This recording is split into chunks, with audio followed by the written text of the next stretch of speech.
Ոնց եք զգում ձեզ հիմա։ Ոչինչ։ Թույլ եք, հա, ցավեր ունեք։ Հա։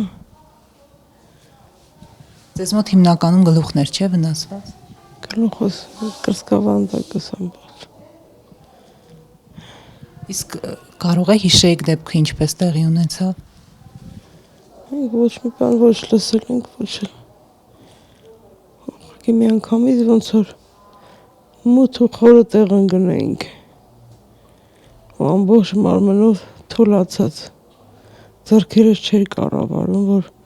հասկանայի ինչա կատարվում։ Ու սկսեցի գոռալ, էս ինչ եղավ, էս ինչ եղավ, որտեղ ոչ մի ձայն մենք չենք լսել։ Երևի դա մեզ խլացրել այդ պայթյունը։ Հետո այդ մթությունը մի քիչ երևի ծուխաներ բացվեց։ Տեսա այս շուրեկանայից, տեսա դիմացը վարորդը չկա, ամբողջ ավտոբուսի ապակիները չկար, սև ավտոբուսը, ու գոռում եմ օգնեք, օգնեք։ Շուրեկա այս կողքս տեսա ավտոբուսի դրան կողմից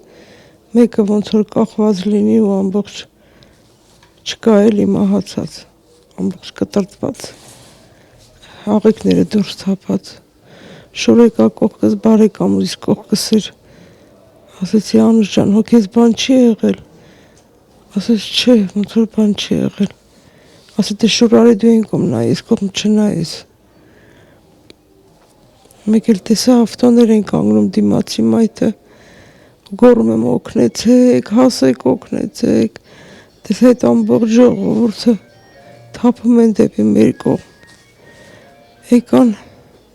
ուզում էին դռնից հանեին, տեսան, որ դուռը հնարավոր չի։ Պատուհանից այդ ռեզիններն արդեն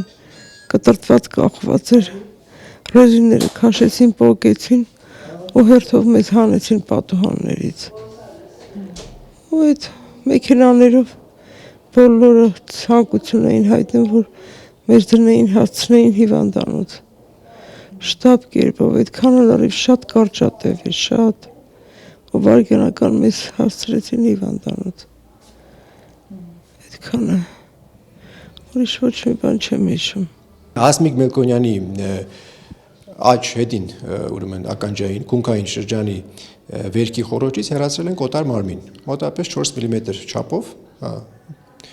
եւ վերքը ենթարկվել է առաջնային վիրաբուժական մշակման։ Տեղափոխվել է այսօր արդեն վերակենդանացման բաժանմունքից նյարդավիրաբուժական բաժանմունք։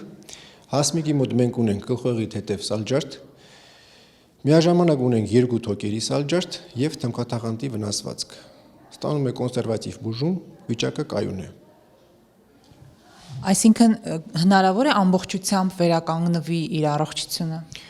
Անում ենք ամեն ինչ, որ վերականգնվի։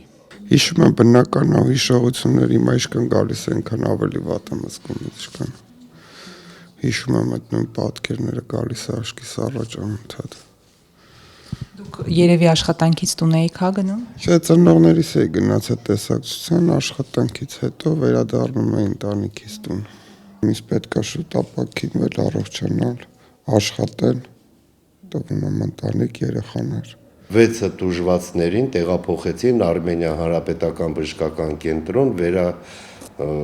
ռեանիմացիոն բաժանմունք։ Հիվանդներին մանրամասը ստուգելուց, քննելուց հետո, հա, մի քանի հիվանդներ տեղափոխվեցին, այդ թվում եւ Թերզյան Հարությունը, որի մոտ կոնտուզիայի այդ պայթումի պատճառով 2 ականջի թմքաթաղանթները լրիվ պատռված են, պատռված վիճակում են գտնվում։ Նույն հիվանդը ռեանիմացիոն բաժանմունքում իհարկե ծանր վիճակումն էր, բայց հաջորդ օրը արդեն բուժ պերսոնալի բժիշկների ակտիվ աշխատելուց հետո հաջորդ օրը արդեն կարելի էր իրավիճակը համարել միջին ծանրության։ Բարեբախտաբար